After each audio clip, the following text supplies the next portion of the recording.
Hey everybody, it is Trags, Mike Petralia back with another episode of the JungleRoar podcast.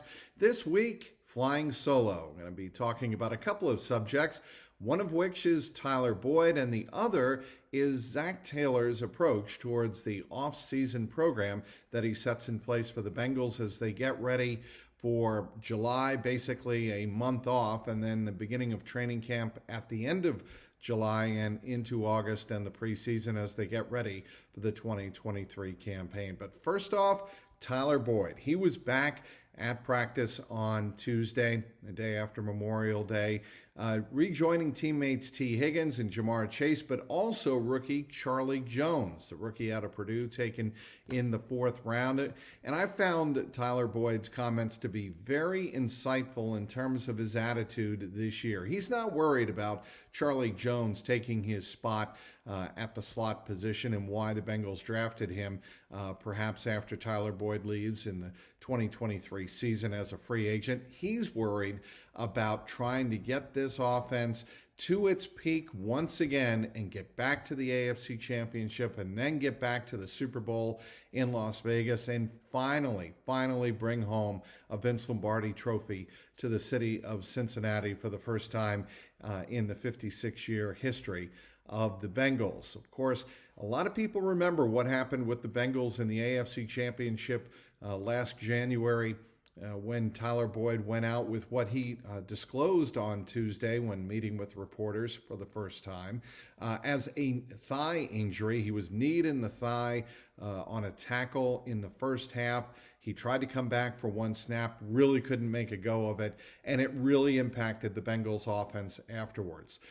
Zac Taylor on Tuesday saying that the Chiefs were able to successfully double team essentially T. Higgins and Jamar Chase on the outside and make Joe Burrow either take some check downs over the middle, which he did, or force some passes, which of course we remember what happened when Joe Burrow was rushed late in the fourth quarter, had his hand hit as he was trying to throw to T. Higgins downfield with the game tied at 20. The pass was picked off. Chiefs came back and eventually won that game. But as it turns out, it was Tyler Boyd talking about what happened in that AFC Championship, acknowledging that if he had not gone out of that game, perhaps it would have been a very different story, much the way it was back in 2022 in the AFC Championship that the Bengals won in overtime 27-24, sending the Bengals to Super Bowl 56. But Tyler Boyd was very relaxed. He said he missed the camaraderie of his teammates, and he really wanted to be back on the field with guys like T. Higgins and Jamar Chase. Let's take a listen to what he had to say to reporters on Tuesday.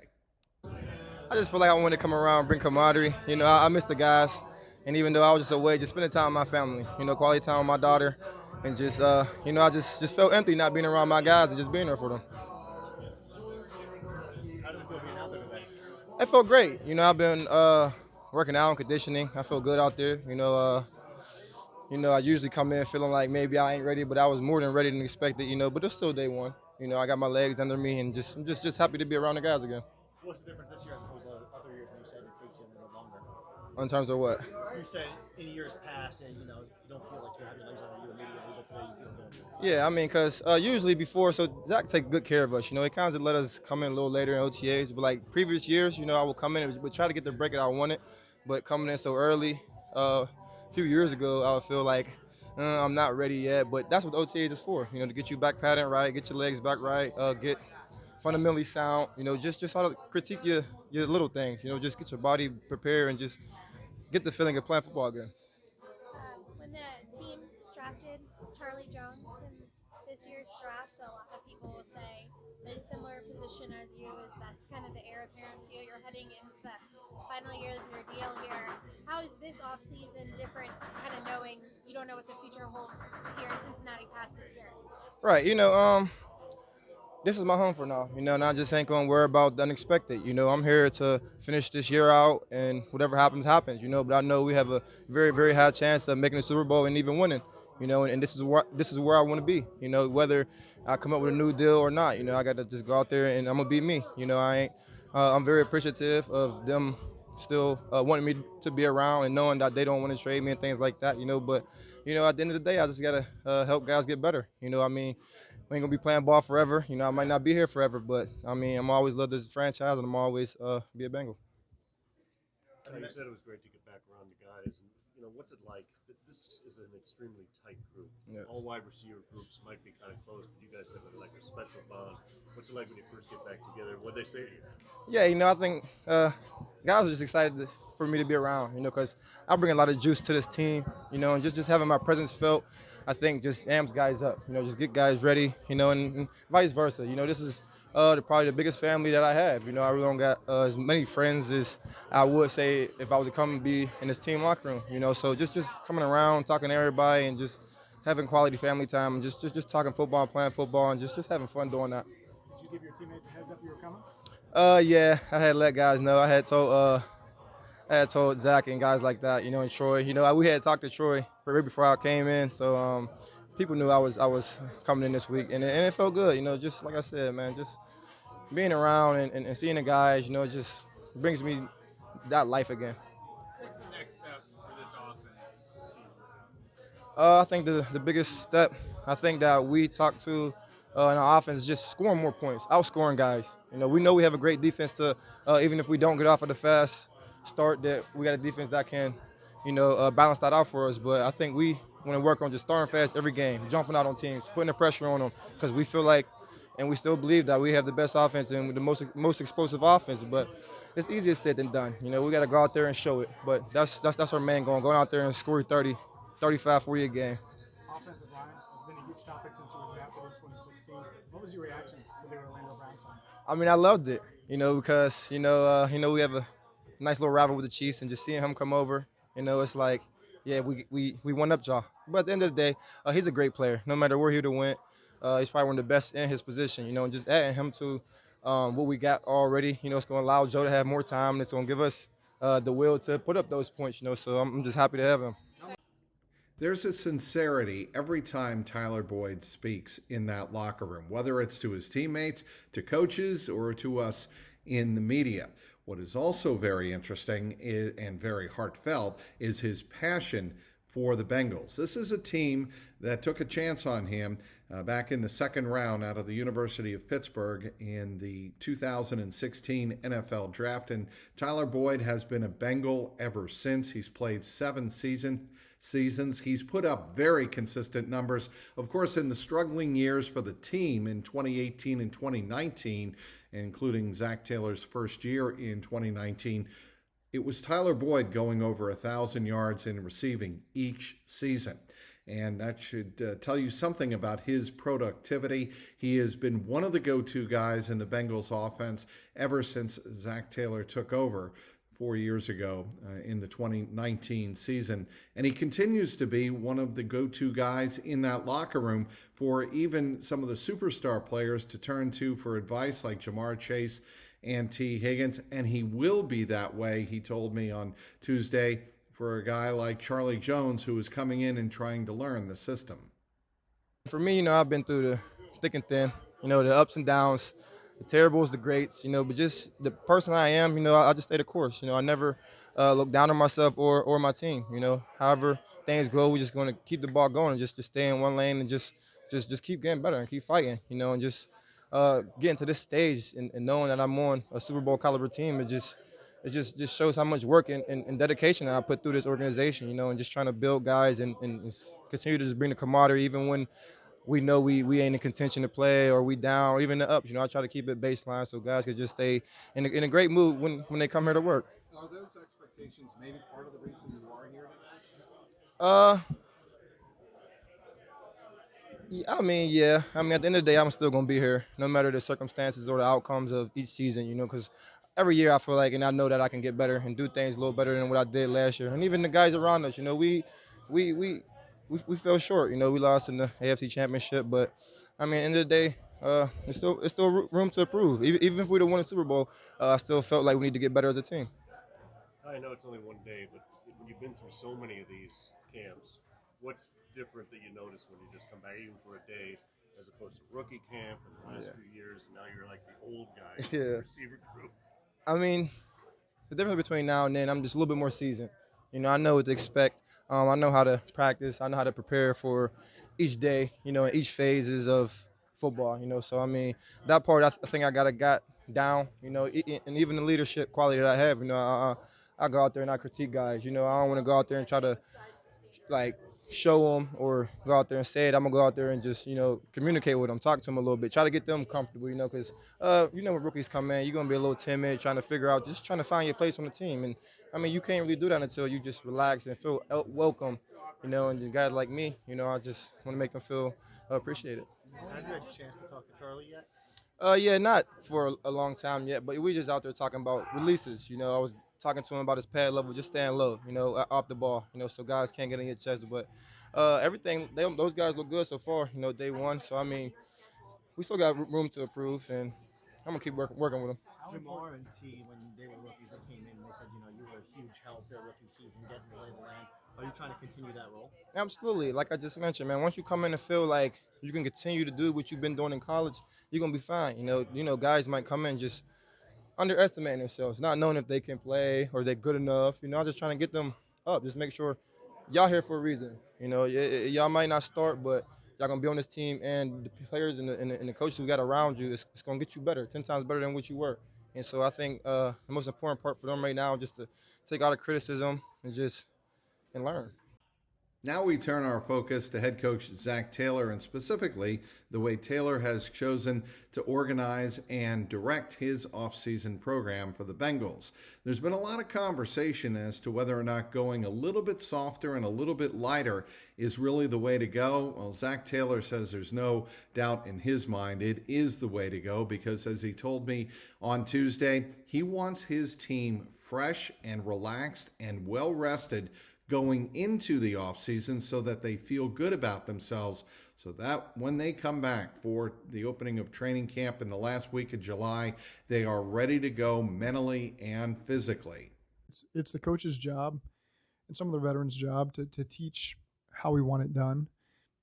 Once you get into the season, and you do expect once you've taught it once that somebody returns the next day and they've got it, whether that meant it really made sense to them at the time that they heard it, or they need to spend extra time in the hotel or at their house studying it a couple more times to make sure it makes sense to them. And so guys to learn different ways.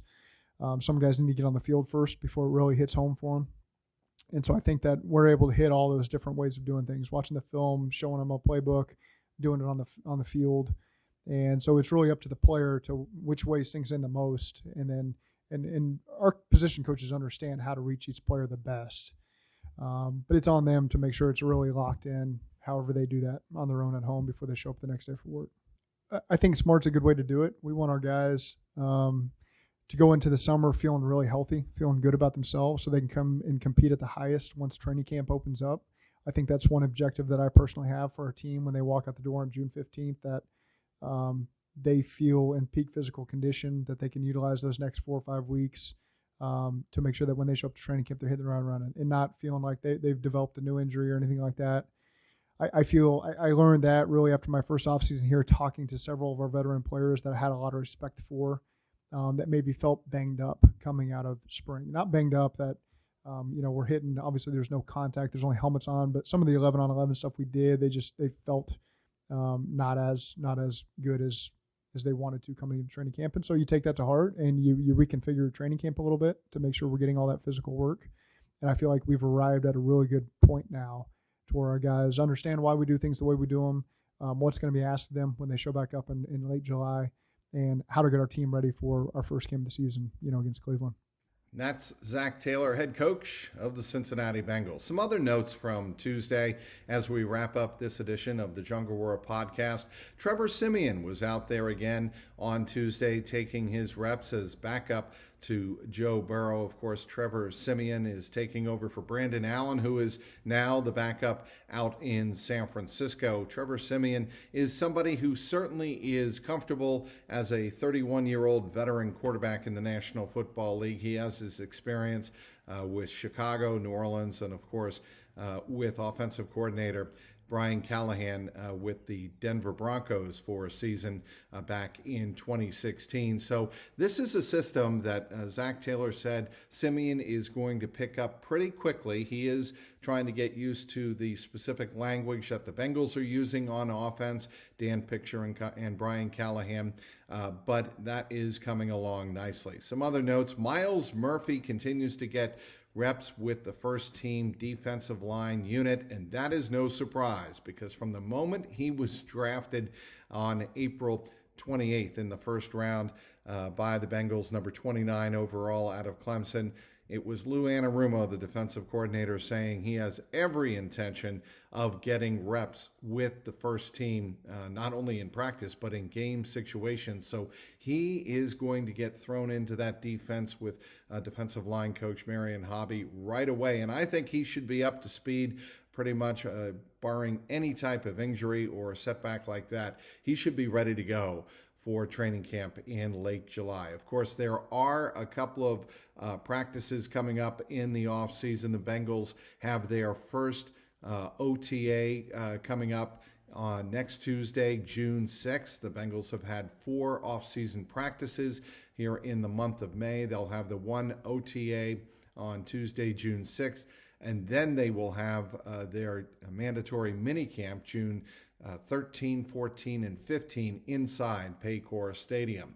Some other notes: Cheeto Awuzie, the cornerback who tore his ACL on Halloween in Cleveland, he is progressing very well. According to Zach Taylor, his quote was, he's right on pace in terms of where the Bengals hope he would be in the offseason as he tries to rehab and come back from his torn ACL. Another player, of course, trying to rehab and return from not only a torn ACL, but some other ligament damage in his left knee is right tackle La'el Collins. La'el Collins is an interesting situation because, of course, with Jackson Carman getting first-team reps at right tackle, with starting left tackle Orlando Brown Jr. in practice on Tuesday with Frank Pollock, that means that Jackson Carman, as Zach Taylor said about a month ago, is going to have the first shot to try to get that starting right tackle job. But La'el Collins and Jonah Williams certainly play into that mix as well. Are the Bengals going to keep all three?